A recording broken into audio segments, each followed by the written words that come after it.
नमस्कार, महेश सिंह का अभिवादन स्वीकार करिए। दर्शकों, उत्तर प्रदेश में सबसे बड़ी खबर यह है कि पंचायत चुनाव को लेकर के अब जो मौजूदा प्रधान हैं, क्षेत्र पंचायत सदस्य हैं, ब्लॉक प्रमुख हैं, उनकी बल्ले बल्ले होने जा रही है, यानी उनका कार्यकाल बढ़ाया जा सकता है। ऐसे में नए दावेदारों को इंतजार करना पड़ेगा।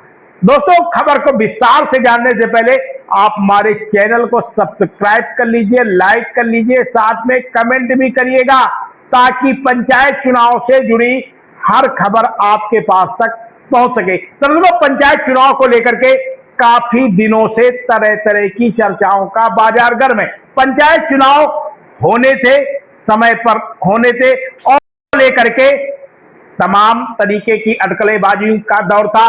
सबसे पहले था मतदाता के पुनरीक्षण का कार्य। यह था कि मतदाताओं के पुनरीक्षण यानी एसआईआर का कार्य होने के बाद उत्तर प्रदेश में पंचायत के चुनाव की तिथियों का ऐलान हो जाएगा। लेकिन अब यह सबसे बड़ा मुद्दा हो गया ओबीसी आरक्षण। तो आपको बता दें कि ओबीसी आरक्षण की जो प्रक्रिया है उसको लेकर के उत्तर प्रदेश की सरकार ने रास्ता साफ कर दिया है और आरक्षण की प्रक्रिया अब तेज हो गई है। उत्तर प्रदेश के सभी 75 जिलों में आरक्षण का सर्वे किया जाएगा और यह भी अगले 1 महीने के अंदर इसकी बाकायदा सूचना जारी कर दी जाएगी। अब सबसे बड़ा सवाल ये उठता है कि पंचायतों का कार्यकाल समाप्त होने जा रहा है और इस पंचायतों के कार्यकाल के समाप्त होने के बाद आखिर गांव का प्रतिनिधि कौन होगा, विकास कार्य कैसे होंगे, जिला पंचायत अध्यक्ष कौन होगा, जिला पंचायत सदस्य, तमाम तरीके के सवाल हैं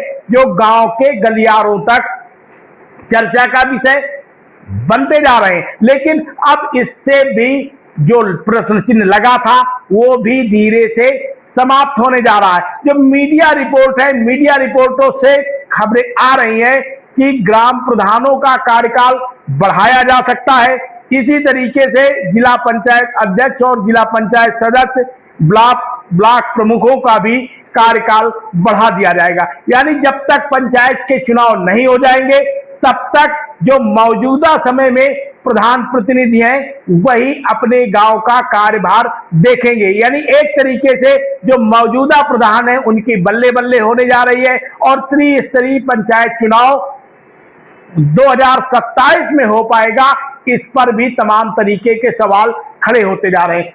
जानकार सूत्रों का कहना है कि सरकार किसी भी दशा में आरक्षण को लेकर के कोई भी रिस्क नहीं लेना चाहती और वो ये नहीं चाहती है कि आरक्षण की प्रक्रिया को लेकर के सरकार पर कोई भी सवाल खड़े हों। इसलिए पंचायत चुनाव में तभी होंगे जब आरक्षण की प्रक्रिया पूरी तरीके से करा ली जाए और स्वाभाविक है कि ये पूरे प्रदेश में आरक्षण की प्रक्रिया होती है तो इसमें वक्त लगेगा और वक्त लगने में विधानसभा का चुनाव भी आ जाएगा। थोड़ा समय बचा है, थोड़े समय के बाद विधानसभा के बीच चुनाव होने जा रहे हैं। ऐसे में अब एकदम ये साफ संकेत मिल रहे हैं कि उत्तर प्रदेश में जो त्रिस्तरीय पंचायत चुनाव होंगे वो विधानसभा के चुनाव के बाद ही होंगे और उसके बाद ही ये जो आरक्षण है, ओबीसी आरक्षण है, इसका भी मानक पूरा हो जाएगा, इसका भी गठन हो जाएगा और आरक्षण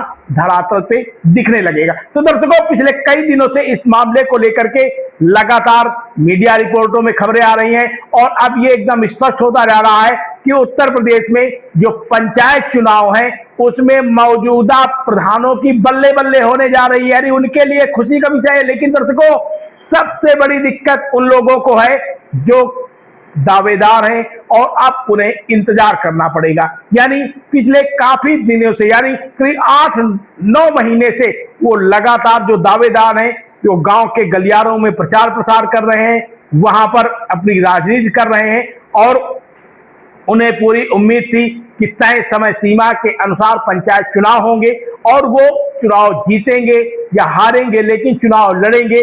ग्रामीण इलाकों में ऐसी चुनाव लड़ने की भूमिका तैयार कर दी गई थी। लेकिन जब निर्धारित समय सीमा की तिथियां समाप्त होने लगी तो लोग निराश होने लगे।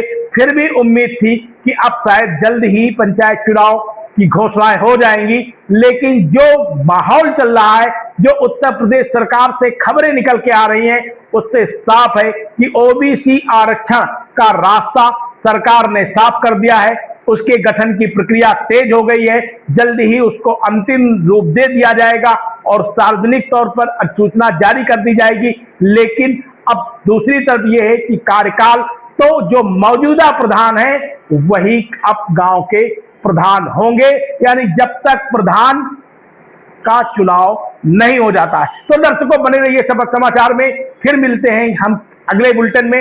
आप हमारी खबर को कहां से देख रहे हैं, कमेंट बॉक्स में जरूर लिखिएगा। आप देख रहे हैं शपथ समाचार।